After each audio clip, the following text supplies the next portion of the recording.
eles são bênção. Essa família nós conhecemos em Londres. E o pastor Ricardo, no dia que nós o conhecemos, foi uma mensagem que eu acho que eu e a pastora já falamos para alguns irmãos, nunca mais esquecemos daquela mensagem.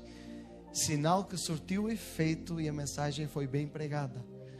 Com isso, então nosso coração ardeu quando voltamos a ter o contato e lembramos até hoje, ele pregou sobre Sansão e foi bênção naquela noite. E o pastor Ricardo foi um dos pastores que me ordenou a pastor. Ele estava presente no dia da minha consagração. Ele foi de longe para ir lá na igreja e participar da consagração. Foi ele até na hora que, quando estava sendo derramado o azeite, ele veio da minha cabeça, removeu assim e foi na minha esposa, na pastora, e pôs a unção que está sobre ele também está sobre si. Aí alguns meses depois ela foi ordenada pastora. E estamos aqui lembrando sempre dessa família que foi bênção, presente de Deus na nossa vida. E acreditamos que vai ser presente de Deus para todos nós essa noite. Amém? Queria convidar o pastor Ricardo para vir aqui à frente. Desta mesma forma, vamos orar pela vida dele.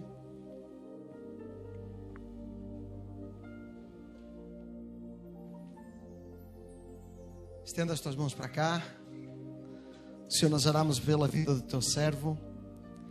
Pedimos, ó Deus, que tu possas usá-lo como um instrumento usado e ousado nas tuas mãos. Que seja um canal de bênçãos para a nossa vida. E seja um instrumento e canal do Senhor para trazer uma mensagem pura e divina do céu, Senhor. Alimento, manancial celestial, Pai. Nós pedimos, cuida da sua casa, cuida da sua família, cuida de todas as coisas, Senhor. Pois tu estás adiante e sobre tudo.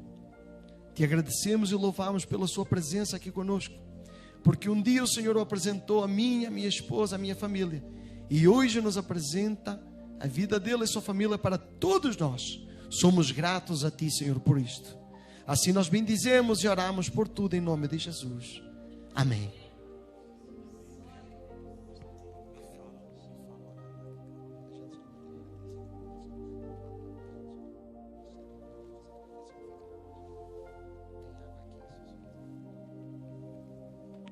Eu saúdo os irmãos com a paz do Senhor, amém?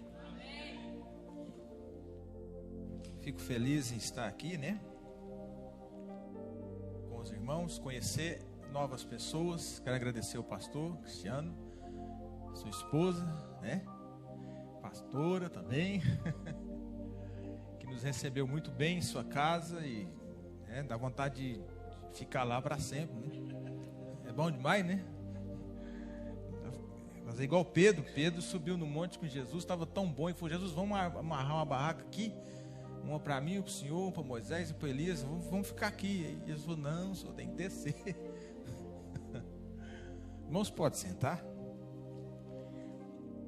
Irmãos, Hebreus capítulo 7, o capítulo 8, aliás, Hebreus capítulo 8, versículo 6. Hebreus capítulo 8, versículo 6. Está aqui já no painel.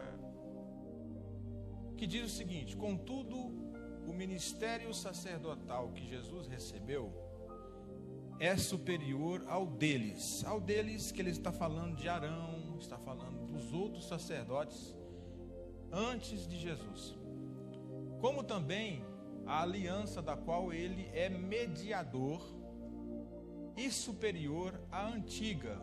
Está falando sobre a lei de Moisés, porque se baseia em promessas superiores. Amém? Irmãos, Cristo Jesus, ele nasce numa época, no tempo de que o Império Romano e também a língua grega, a guerra política de saduceus, de fariseus, que eram Era guerras políticas, era um partido político extraído de dentro do judaísmo. Os herodianos, vindo também da época ali do grego de Alexandre o Grande, de Alexandria. Cristo nasce na época da grande livraria de Alexandria. O momento do intelecto era o momento das parábolas, era o momento dos grandes gregos pensadores de subir numa pedra e falar e conversar das coisas que se existia. 400 anos atrás, ali tinha Platão, tinha Sócrates, tinha Aristóteles, que ensinou Alexandre o Grande. Então Cristo nasce em meio a uma grande sabedoria terrena. Não era fácil acompanhar. Até hoje as pessoas estão estudando a metafísica, estão estudando a matemática, as coisas da alma vindo lá de trás, que eles escreveram então no tempo de Alexandre o Grande. Grandes cursos foram dados daquele período dos 400 anos. Que o Império Persa dominava, e veio o Império Grego, veio o Império Romano, passando-se os primeiros pavimentações de rua romana. Então ele nasce em meio a uma grande política. Não é fácil. Em terra de cego, quem tem oi é? E ele nasceu num lugar que tinha gente que tinha 7 olhos. Eles tinham a lei para olhar, para observar. Então Cristo, caía-se sobre ele uma responsabilidade de, querendo ou não, de ser superior a tudo isso que eu estou falando. Como assim? Porque aqui, em alguma versão, se eu não me engano, na revista ARA corrigida, fala medianeiro. Ou vem de uma expressão grega, diadike, do grego, que vem de aliança. E aqui está falando que Cristo ele é um mediador, ou seja, ele é uma ponte de acesso entre o antigo e o novo. E ele agrega como medianeiro, como mediador entre o homem e Deus, é aquele que faz negócio. Isso é um negócio. Cristo se coloca no meio e ele é um grande fazedor de negócio da sua alma. É verdadeiramente um negócio. Tanto que ele fala: eu estou a fazer negócio de meu pai. Eu vim aqui para fazer um negócio dele. Só nessa introdução, para que você entenda que o medianeiro era um grande negócio. Ele chegava-se a uma fazenda de escravos, o medianeiro. Estava lá o seu fazendeiro com seus melhores escravos acorrentados. Ele chegava, descia-se da sua carruagem e falava: eu vim aqui comprar uma remessa de escravo. O dono da fazenda falava assim: eu tenho mancos, eu tenho aleijados, eu tenho cegos. O dono da fazenda não venderia de maneira nenhuma um escravo bom de trabalho. Eu tenho aqui uma turma de gente que já não presta mais. Os gentios. Entende? Ele fala: não, eu quero comprar todos. Não, mas eu tenho para vender somente aleijado, mancos, que não faz parte de Israel. Eu tenho uma turma aqui que não é eleito, ele não está no plano. Mas eu compro todos. Aquele fazendeiro, vendo que o medianeiro tinha um negócio para fazer, ele fala: olha, o preço é muito alto, você não pode pagar. Ele fala: não, eu pago. Vamos negociar. Qual é o seu preço?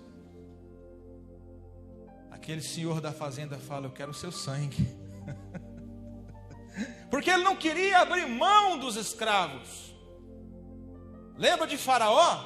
Olha, vai até no meio do caminho, mas deixa aí os velhos. Não, deixa as crianças. Leva o povo, vai lá, adora um pouquinho, mas depois de tarde você volta. Eu não posso abrir mão, não. Usa eles para adorar o seu Deus, mas depois de amanhã você vem trabalhar como escravo. Faz o seu culto aí, mas fica aqui como escravo. Ele fala: não, eu compro tudo. O seu sangue? Sim. Mas eu tenho que te matar. Aquele medianeiro falou assim: então mate. É a proposta. Como assim? Nós vamos pôr você numa cruz. Esse é o preço. Não, eu aceito. Sério. Faraó não quis liberar o povo de jeito nenhum. E de repente, ele dá o seu próprio sangue. Aquele fazendeiro pensou: morreu.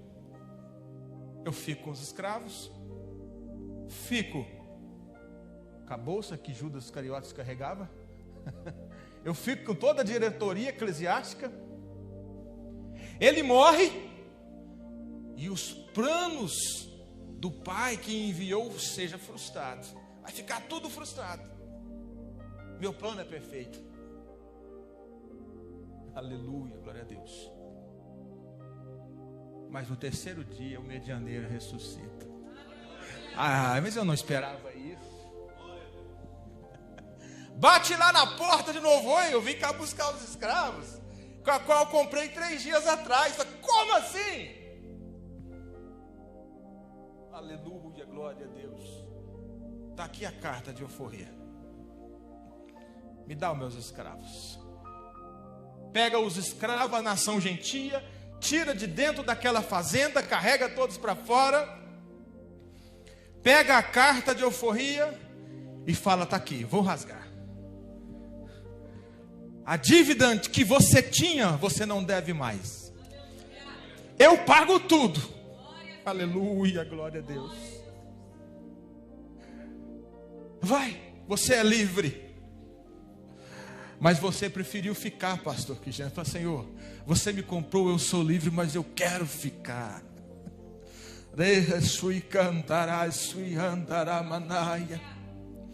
Ele te compra, mas você é um escravo de Cristo. É um escravo livre. Eu vou quando eu quero, porque Ele me comprou, pagou um alto preço.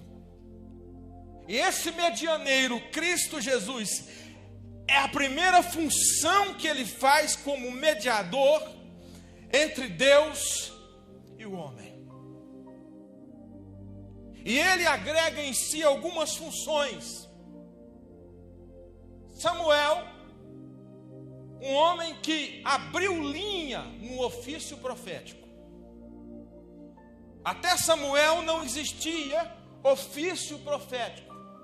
O povo de Israel era liderado por senhores, anciões e juízes. Quando chega a era de Samuel, ele implanta na nação de Israel o ofício profético. O ofício profético, o profeta ficava dentro da câmara do rei. O rei não fazia nada sem consultar o seu oficial, ou o seu conselheiro, que era o profeta. Devo ir à guerra? Não, rei. Posso ficar? Fica. Isso é um ofício de profeta. E o profeta tinha ali a responsabilidade de levantar um rei, de tirar um rei. E Samuel, ele era um sacerdote. Depois de um grande período de mais de 300 anos de tempos dos juízes, ele foi o último juiz de Israel, o primeiro profeta a ser oficializado na categoria de ofício e ministro de uma câmara política de rei.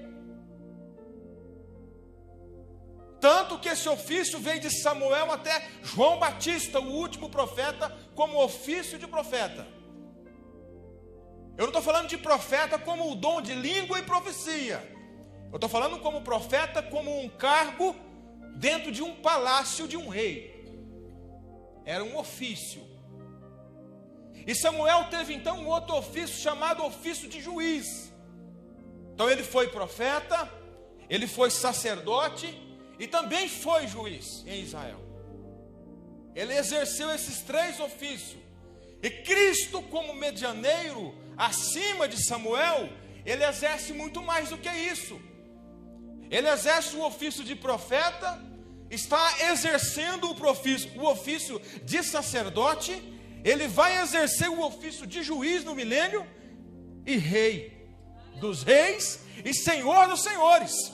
É por isso que ele é um medianeiro, que ele acarreta em si todas essas categorias. Moisés, em Deuteronômio capítulo 15, se não me engano, versículo 18, ele profetiza, fala, olha, vai vir um rei por aí, um profeta, que ele é maior do que eu. Moisés, e era considerado um profeta, mas não no ofício, mas um profeta de Deus. Ele fala, vai se levantar um homem, e ele é muito poderoso em obras, e tudo que ele falar, vocês obedeçam. Ele é maior do que eu. Pedro, no capítulo 3 de Atos dos Apóstolos, no seu discurso e na sua pregação, ele pronuncia essas mesmas palavras de Moisés. Ele fala, Moisés profetizou acerca desse profeta que ia de levantar nesse século. E vocês mataram esse profeta, jogaram ele na cruz, não obedeceram esse profeta. Cristo se menciona a si mesmo como esse profeta. Ele fala, vocês, Jerusalém, quantas vezes eu quis pegar vocês, colocar debaixo das asas, assim como a galinha faz com os seus pintinhos. Vocês matam os seus profetas. A viúva de Naim olhou para ele e falou assim, vejo que ele é profeta. A mulher samaritana, quando ela estava conversando com ele na beira do poço, ela começou a ter uma discussão teológica com Cristo, uma discussão jurídica a respeito de aonde deveria se adorar, porque ela entendia de jurisdição, porque sabia que Cristo não poderia estar naquela jurisdição de samaritanos. E ela fala, você está aqui fazendo o quê? A gente não se dá bem, isso é território samaritano. E naquela conversa ela começa a discutir com Jesus Cristo a respeito das leis. E ela era uma mulher que estava muito ofendida, muito chateada com os 613 preceitos estabelecidos por Moisés e os judaísmo.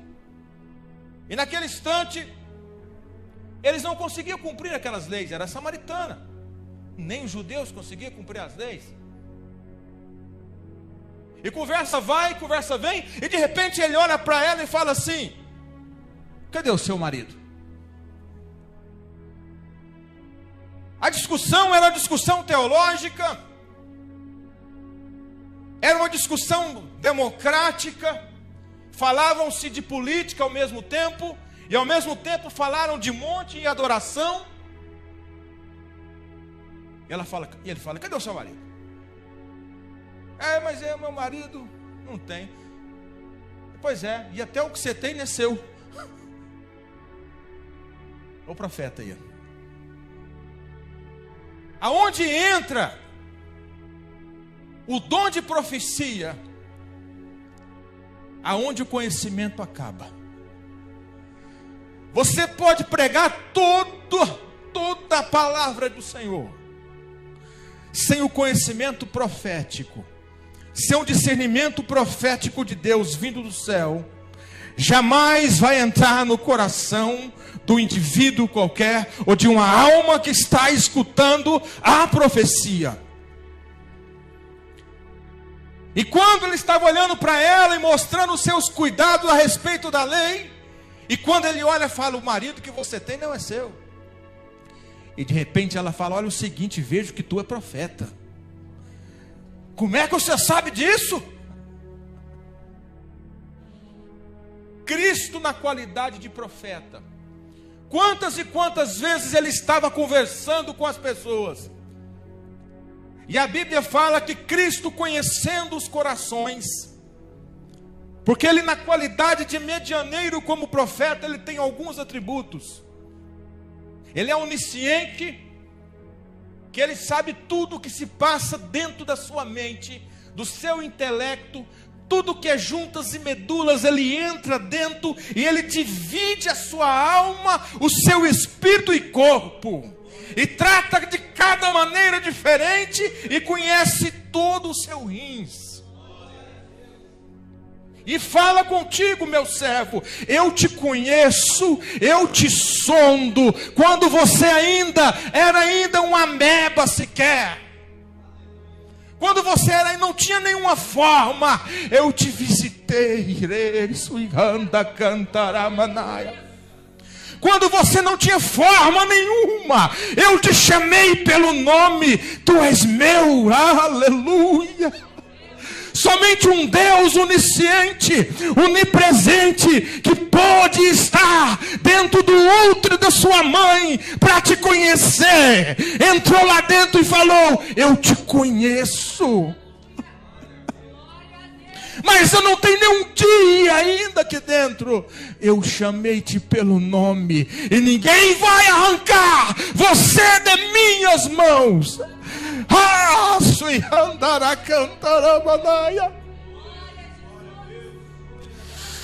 Aleluia. Não foge, não corra mais. Aleluia. Não seja um fugitivo da fé. O Senhor te visitou ainda no ventre da tua mãe e disse, eu te vi como profeta Jesus, eu te vejo, tu és meu. Pode ir para Londres, para o Brasil, para os Estados Unidos, para o Japão, não tem como sair da presença dele, e ele fala contigo. Se descer até o fundo do mar, lá estou. Se ir até as estrelas e os astros, lá eu estou. Se descer até o centro da terra, 7 palmos, lá eu estou.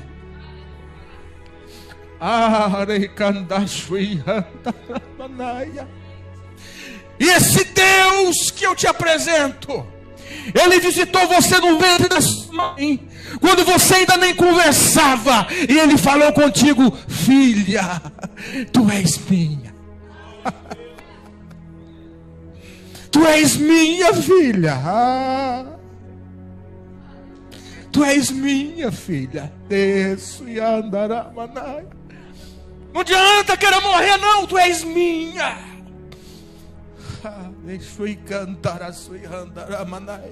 O diabo não vai te levar, tu és minha. Deus fala contigo, olha para mim, tu és minha. Deus, te visitei no ventre da mamãe. Glória a Deus, aleluia. E Cristo Jesus, na sua ciência, ele sabe o que se passa. E aquela mulher samaritana naquele momento saiu correndo, venha, vede o homem que falou todo o meu pecado, revelou toda a minha miséria. Não é vergonhoso não. Não é vergonhoso não. Ele revelou o meu pecado, e aquela mulher levou toda a cidade a Cristo. Vocês lembram de Natanael? Medianeiro como profeta. Natanael, Filipe chega. Olha aí, Natanael, chegou um camarada aí. Esse camarada aí é aquele que Moisés profetizou. Estão falando aí que ele é o Messias. Da onde que ele vem? Mas vem alguma coisa de lá? Boa. Vem. Me leva lá. Vamos lá, vamos ver. Vem, vede. Quando Natanael chega diante de Cristo, ele olha para Cristo. E Cristo fala, aí um camarada aí que não há hipocrisia. Aí um homem aí que não há mentira, que não há engano. Aí Natanael falou assim, mas peraí, como é que o senhor me conhece? Olha, antes que Filipe fosse lá te chamar, eu te vi debaixo da figueira. O profeta que vê, que te visita.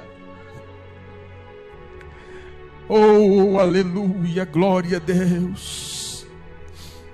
Escute bem. Me lembro a certa feita, acho que foi no ano de 1999. Fui num congresso. E eu tenho uma chamada do Senhor de pregar desde os meus 13 anos. Me batizei em 1991. E desde então Deus fala comigo sobre isso, esse momento. Esse momento. E aí, a gente vai crescendo na fé, vai aprendendo, faz uma coisa aqui, estuda uma coisa ali. E fui num congresso e tinha um pregador pregando. O pregador, escute bem, me perdoa, tinha 21 anos. Não me julgue. Mas eu esperava de um pregador uma coisa mais robusta, uma coisa mais fina, mais bonita. Cheguei, eu vi o pregador com o paletó todo mascado. O paletó dele, desculpa, irmão, estava todo... Sabe um paletó que estava dentro do saco, foi batido, jogado, e o boi comeu e cuspiu? Eu falei, mas como é que pode? Era um congresso lotado. E ele começou a pregar e falou assim, olha, tem uma pessoa aqui que tem que entrar no barco. E ele ficou 10 minutos. Entra no barco. 15 minutos. Entra no barco, você está fora do barco. Eu falei, mas me acabou a mensagem dele. Aí eu pensei, criticar, né? Eu falei, Senhor, se tu leva o homem assim para pregar nesses grandes congressos, leva eu também. Não é possível. Pode chamar eu também, não, pastor. Porque a mensagem também parece que ele não tinha. E a casa lotada, era um ginásio. E ele faltava, irmãos, todos os dedos da mão. Tinha só esses 2 dedos aqui. Tinha esse dedo e esse. Tinha só esses 2 dedos aqui. Pegava o microfone com um cantinho assim, ó. E eu lá no meio da multidão, pensando em meu coração. E ao mesmo tempo eu comecei a pensar o que Deus faz. O que Deus pode fazer com um homem que está lá embaixo. Eu falei, isso é Deus. Deus colocou esse homem em cima. De repente aquele homem desceu lá de cima, pastor Cristiano. Ele desceu, foi andando em minha direção. Chegou lá no meio de todo mundo lá, colocou a mão na minha cabeça.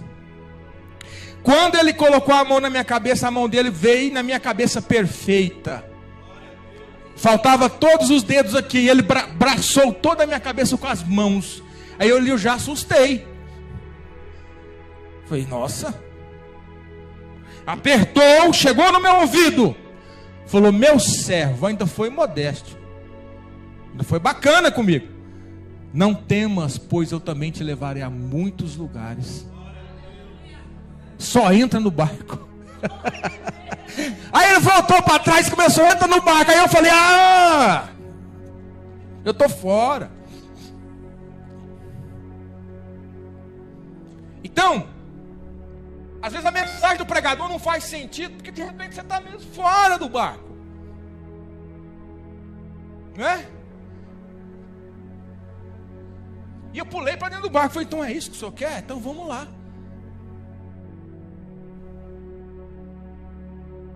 Porque o Senhor ainda fala através de profecia, através do Cristo medianeiro, o profeta. Ele não calou, ele não cala, porque ele tem a sua igreja, tem o pastor como líder e profeta, tem você, tem eu, e ele continua a falar com o dom de profecia, línguas e interpretações, e também revelações, para que você não leia simplesmente a Bíblia por simplesmente um texto nu e cru, sem a revelação divina do Espírito Santo. E Cristo como profeta, como diziam os profetas do Antigo Testamento, assim diz o Senhor. Era ou não? Assim diz o Senhor. Como que o profeta Jesus profetizava? Fala comigo aí. Em verdade te digo. Em verdade te digo. Ou assim te digo, porque a boca do próprio Deus falando. A boca do próprio Deus falando. Ele não falava assim diz o Senhor. Não. Em verdade eu te digo. Eu, Jesus Cristo, te digo, o profeta, o mediador que fez um grande negócio, que pegou a carta de alforria, colocou nas tuas mãos, te deu liberdade. Amém? Agora vamos mais para frente. Cristo Jesus, na qualidade de medianeiro, ele teve uma outra qualidade dentro desse ofício, chamado ofício de sacerdote. Qual foi o versículo que eu li? Mediador de uma nova aliança como profeta, mediador de uma nova aliança como sacerdote.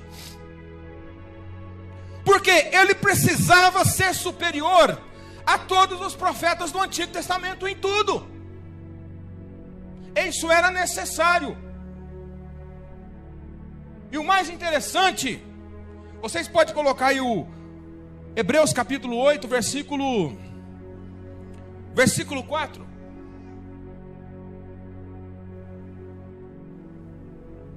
Isso. O mais interessante, Cristo não tinha qualificação para sacerdócio, pastor. Não era. Ele era da tribo de Judá. Ele não era da tribo de Levi. E o escritor dos Hebreus está aqui explicando. Olha, se ele estivesse na terra, nem ele seria sacerdote, visto que já existia aquele que se apresentava oferta segundo a lei. Então não tinha espaço para ele. E nem para João Batista. João Batista não fica. João Batista poderia estar dentro do templo. Ele escolhe o deserto. Cristo, ao 8º dia, foi circuncidado como um judeu. Ele poderia, tanto que quando chegou na idade, ele foi lá ler a parte que cabia. Ele se apresentou no exército, aquela jurar bandeira. Ele leu sobre ele mesmo em Isaías. Ele foi lá e falou: eu vim aqui jurar a bandeira, me apresentar, e está aqui, vou ler o texto que fala sobre mim. Excomungaram ele de lá. Então ele não tinha espaço para o sacerdote dentro da perspectiva e da lei judaica. Não. Ele não era fariseu. Era o filho de José. Quem é esse?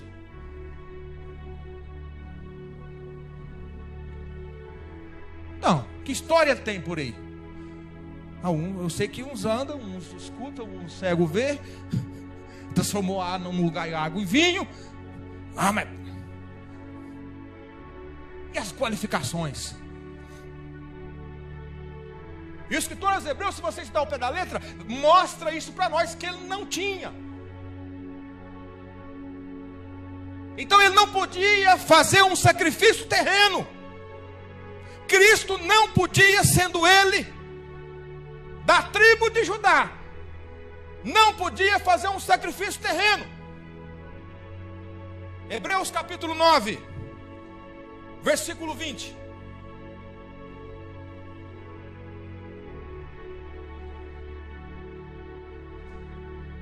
Hebreus capítulo 9, versículo 20.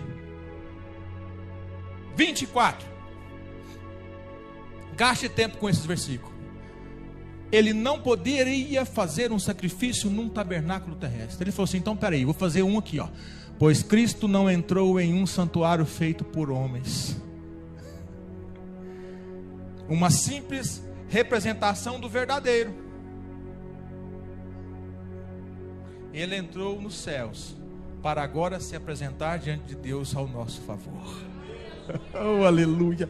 É por isso que ele faz um sacrifício perfeito, não por mão de homens. Ele não entra no tabernáculo como homem, gente.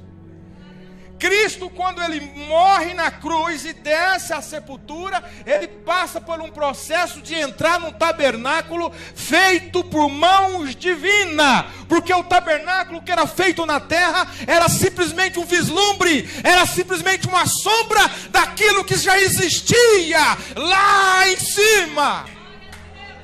E ele sobe lá e ele entra no santo do santo, no tabernáculo celeste, porque na terra não tinha espaço para ele, porque era inferior. Ele fala: eu vou entrar no santo do santo, uma vez por todas, vou fazer um sacrifício eternamente e eficaz para sempre. Os sacerdotes do Antigo Testamento tinham que fazer 2 sacrifícios, um para o povo e um para ele, mas eu vou fazer só um, de uma vez por todas. E não precisa de matar bezerro para mim não, porque eu sou santo.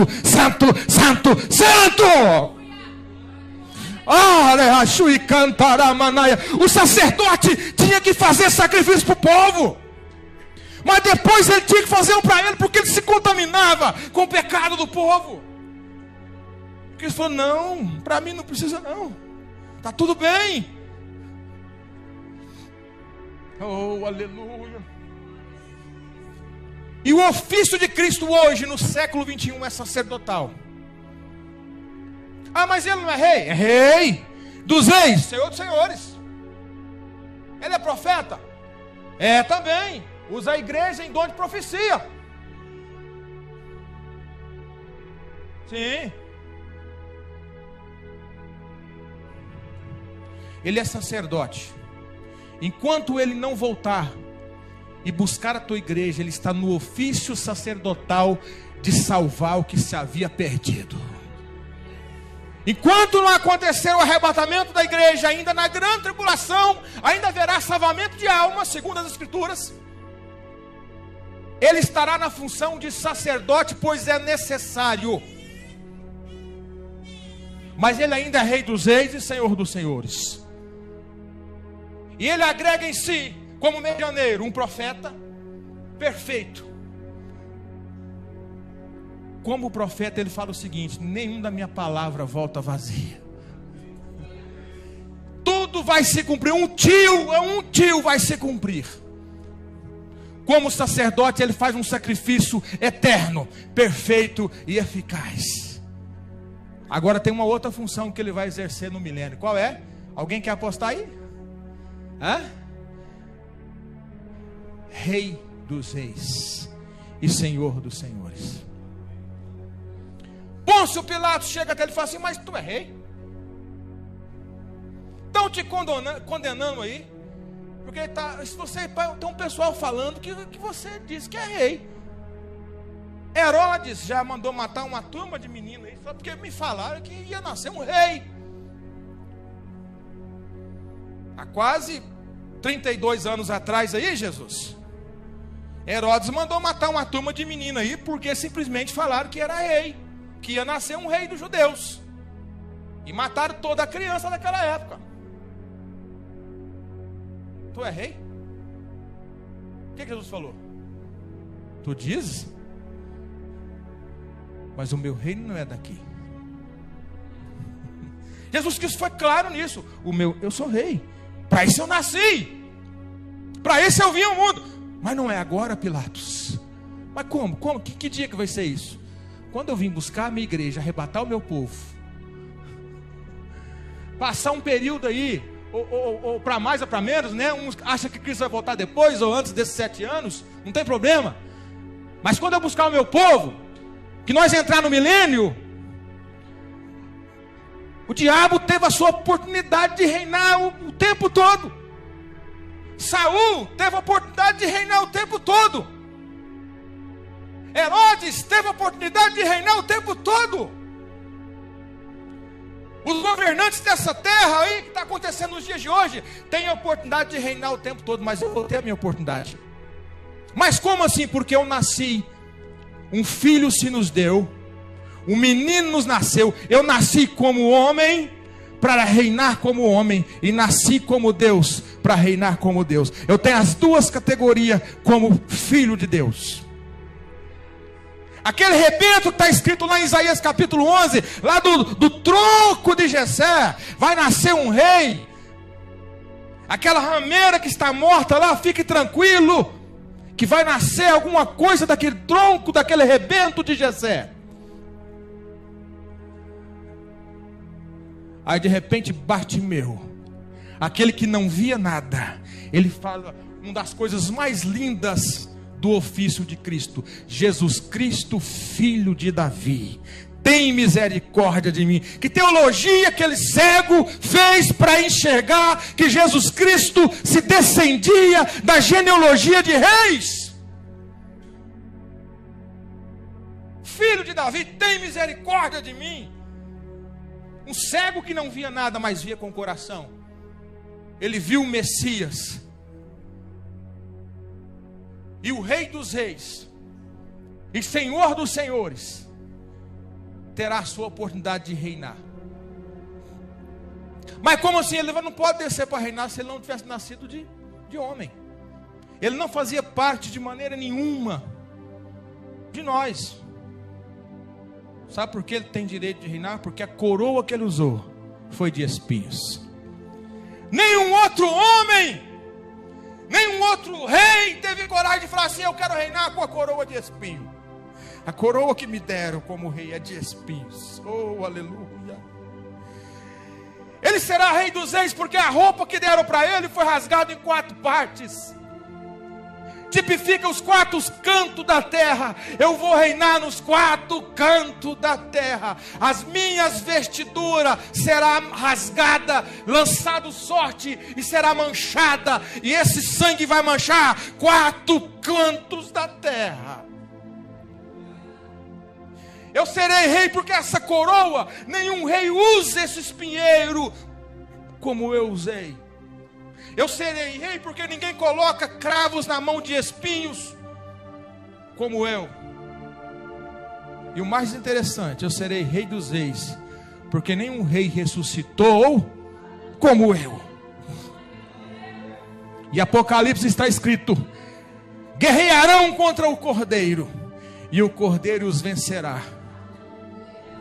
Guerrearão uma guerra contra o Cordeiro, mas o Cordeiro os vencerá, e vencerão também aquele que estiver com ele, os eleitos e fiéis, a igreja de Jesus Cristo, que permanecer nele, que está nele, que vive por ele, que anda com ele, que profetiza em nome dele, que prega em nome dele, que fala na autoridade da profecia, que crê que ele está aqui, que crê que ele ressuscitou, que crê que ele é pai, que crê que ele é profeta, que crê que ele é sacerdote, que crê que ele é rei, que vai reinar. Ah, sui cantará, sui andará manaia. E como profeta ele te viu no ventre da sua mãe, como sacerdote ele fez um dos mais belos sacrifícios, e como rei o seu trono jamais terá fim, não haverá mais fome. Oh Senhor. E ele faz uma promessa como rei, pastores. Sabe o que ele fala? Eu vou enxugar dos seus olhos todas as lágrimas. Promessa de um rei messiânico, promessa de um medianeiro. Meu servo, eu vou enxugar dos seus olhos todas as lágrimas. E tem mais uma promessa: todas as suas necessidades serão supridas. E terá mais uma promessa: você não vai mais provar mais a morte. E tem mais uma promessa: você vai transladar, vai atravessar a parede, vai se mover com mais que a velocidade da luz. Você vai ganhar um corpo incorruptível, que não é corrupto, que não morre mais, e vai viajar na velocidade da luz. Você vai se comunicar num idioma que não existe na terra. Vou te dar um novo nome: você falará nova língua. Oh, aleluia! Você vai comunicar com o japonês simplesmente por olhar nos olhos dele e saber o que está acontecendo, o que se passa. Não existe uma verbalização idiomática no céu. É ligado assim como era no Éden intelectual, como um fio de energia passado por todos. Ligou o interruptor, todo mundo está sabendo o que está acontecendo. Cristo olhou para cá, a igreja virou. Olhou para lá, a igreja vai junto.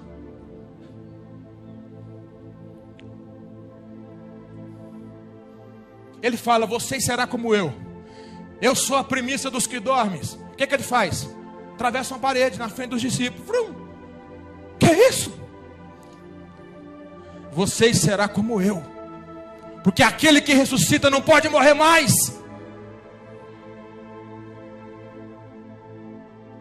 De repente ele estava aqui, sumia, estava lá no monte. Como assim? Estava aqui agora. Filipe estava pregando numa cidade lá em Atos dos Apóstolos.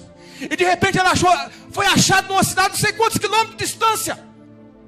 Como você vai parar aqui? Foi transladado. Está lá escrito em Atos dos Apóstolos. Ainda no corpo, pastor. Imagina você no corpo de glória incorruptível. Aleluia.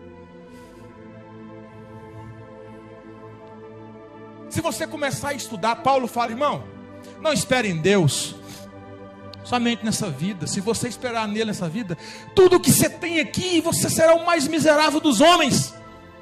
Se você for comparar com aquilo que está guardado para você.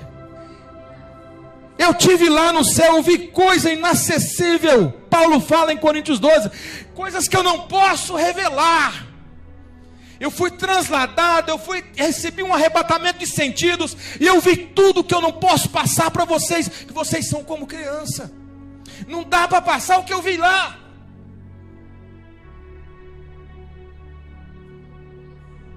Aleluia, glória a Deus.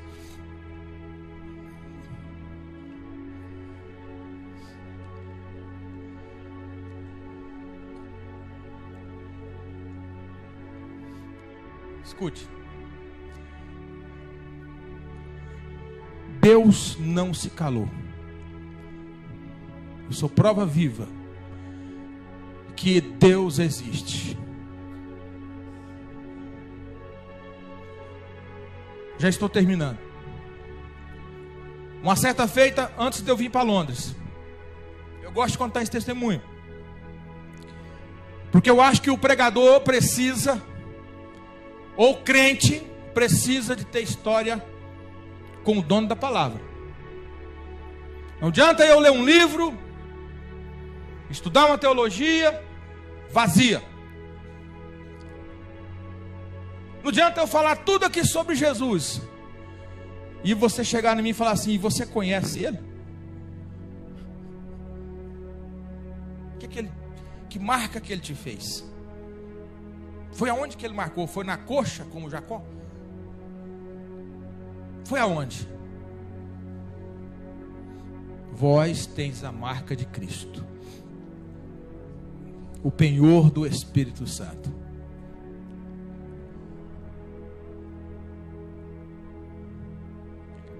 Eu estava num salão, vou contar o testemunho, trabalhando de pintor, pintando uma parede, uma conhecida da gente. Tinha assim um tipo de um pladur, eu estava atrás, lá atrás. Chegou um profeta para a dona do salão, começou a profetizar. E eu pensei: olha, a mulher está abrindo um salão, está querendo investir, o profeta chega, profetiza assim, quer levar no culto, só pode. Pô, eu pensei isso, eu não estou pecando, né? Pensei, não é verdade? Falei, será que é de Deus? E estou lá atrás pintando, caladinho. Quando ele chegou e começou a falar, o pincel parou na hora. Eu fiquei mais lento assim, só escutando. Eu vou escutar. E ele fez um reboliço, e sapateou, e sapateou, e sapateou, e falou para a mulher, e falou para a mulher. Eu não fiz mais barulho nenhum. Vou ficar quieto. E de repente ele deu um grito lá da porta. E você aí, atrás, eu vou te levar para um lugar longe. Você vai pregar para muito príncipe. Vou te usar na minha palavra. Eu pensei, quando ele foi isso, eu achei que eu ia pregar lá para o príncipe mesmo. Eu vou para a Inglaterra, vou pregar lá no...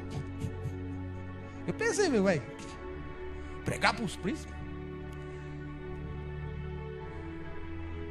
Eu já estou aqui falando de Cristo para vocês. Sabe por quê? Ana falou que vocês são príncipe. Você, Deus tira do monturo, do esgoto mesmo, e coloca entre os príncipes e reis. Aleluia. Põe-se em pé, vamos orar ao Senhor.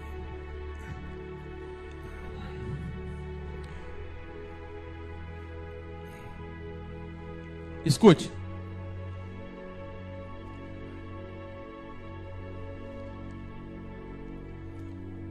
Jesus Cristo, através da igreja, ainda vive. Ainda vive. Fique tranquilo, que Deus vai te surpreender de forma extraordinária. E se você se levanta para fazer qualquer coisa em nome dEle, para a glória dEle, tudo que você fazer será bem-aventurado, porque você faz para Ele em nome dEle. E Ele não deixa nenhum filho e servo desamparado. Porque Ele fala, eu chamo o trabalhador para a minha seara. Eu chamo o trabalhador para a minha seara e eu cuido dele. A seara é minha, não é vossa. Eu cuido da seara. Eu sou o Senhor da seara. E tem muitos trabalhadores que estão em falta a esta seara. Pois a seara é grande, mas os trabalhadores sempre são poucos. O Senhor que te chama é o Senhor que te dá sustento. O Senhor que te dá sustento é o Senhor que estabelece lugar e diretrizes para que você fique. É o Senhor que te vê, que te conhece no ventre da tua mãe e diz, tu és meu. Já pensou em sair? Fala, vou sair fora. Bora aí, não dá para mim mais não. Vira e mexe, Deus fala, não, tu és meu. Oh, aleluia.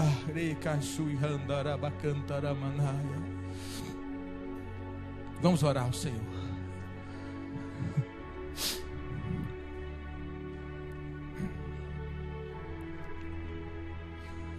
Eu sei que aqui nessa igreja, escute, tem pessoas que teve vida problemática, que parece que não era para estar aqui, mas o Senhor te viu e te chamou. Aleluia. E esse ardor que está no seu coração queimando é toda a certeza do toque dele. Aleluia. Que parece que era para estar morto. Deixa o andarabanai. Ora sui ai cantarama sui andaramanai. Mas o Deus que vive para te dar vida e com abundância. Aleluia. Deus chama pregador para a palavra, né? E chama, dá o dom e coloca tudo no coração. Eu creio nisso. Eu chamo a profeta, que entrega dom, revelações. A gente não deve desprezar nem os sonhos que Deus mostra. Ora, Senhor, mas é verdade? É isso mesmo? Pede confirmação.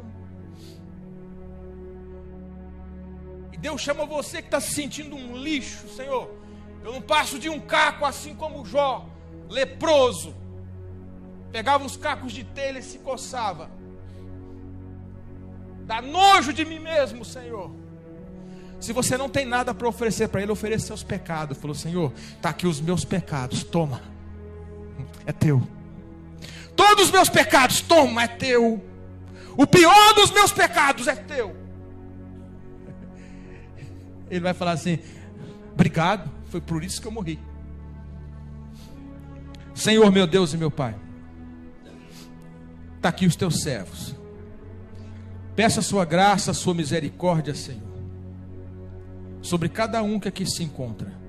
E que essa palavra, Senhor, venha falar durante dias no coração dos teus filhos, Pai. Que o inimigo venha cair por terra em nome de Jesus Cristo. Que ele não consiga se levantar contra o poder dessa palavra, nem desta igreja que está falando agora em voz profética, meu Deus. E eu peço agora, em nome do Senhor dos Exércitos, faz-se presente na vida de cada um, em nome de Jesus, amém. Que Deus abençoe a igreja.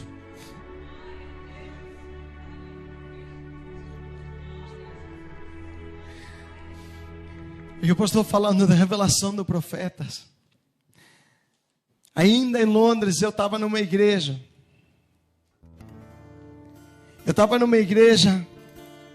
E ouvindo um homem. E naquela noite parece que Deus, ele estava preparando a noite toda para alavancar a minha vida ministerial. Aquele homem, pastor, lá em Wembley, lá no oeste, aquele homem pregou